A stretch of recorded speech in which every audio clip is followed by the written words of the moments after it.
What if someone could see their own death and write it down before it ever happened? Stay with me, because this story isn't fiction, it's chilling reality. His name was Rajesh Malhotra, a man like any other, intelligent, curious, and meticulous. But what set him apart was a habit he started at age 32, keeping a personal diary. Not the kind you write about meals or moods, but a diary of predictions, small things at first, then bigger, more personal ones. At first, friends laughed. He predicted who would call him next, which stocks would rise, even minor accidents in his neighborhood. Most of the time, they dismissed it as coincidence. But then, things escalated. One entry stood out, dated exactly 6 months in advance. Rajesh wrote, "I will die on October 14, 2025. Cause: heart failure. Time: 7:40 p.m. Alone?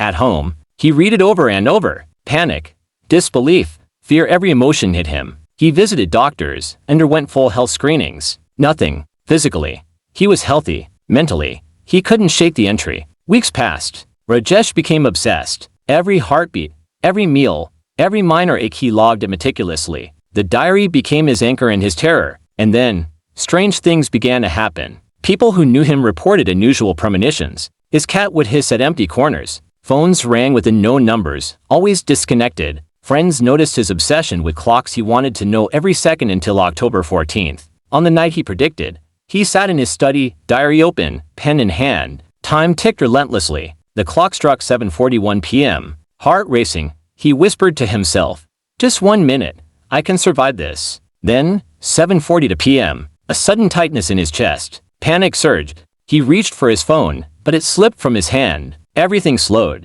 And then, darkness. When neighbors arrived, hours later, they found him exactly as the diary described: at home, alone, heart failure confirmed by medical examination. His diary lay open on the desk, the final page written in his familiar hand. "It is done. I warned myself, and now it has come true." Doctors, psychologists, even skeptics were baffled. No prior heart conditions, no poison, no accident. Everything in that diary matched reality down to the minute. Some say it was a freak premonition. Others whisper about a mysterious force that allows certain minds glimpses of their fate. Whatever the truth, one thing is certain: Rajesh Malhotra predicted his own death with terrifying precision. If you think premonitions are mere coincidence, think again. Because what if you, too, could see the future, and there's no way to escape it? Like and subscribe if you want more stories that defy logic. And remember, some diaries are written not for the living, but for the inevitable.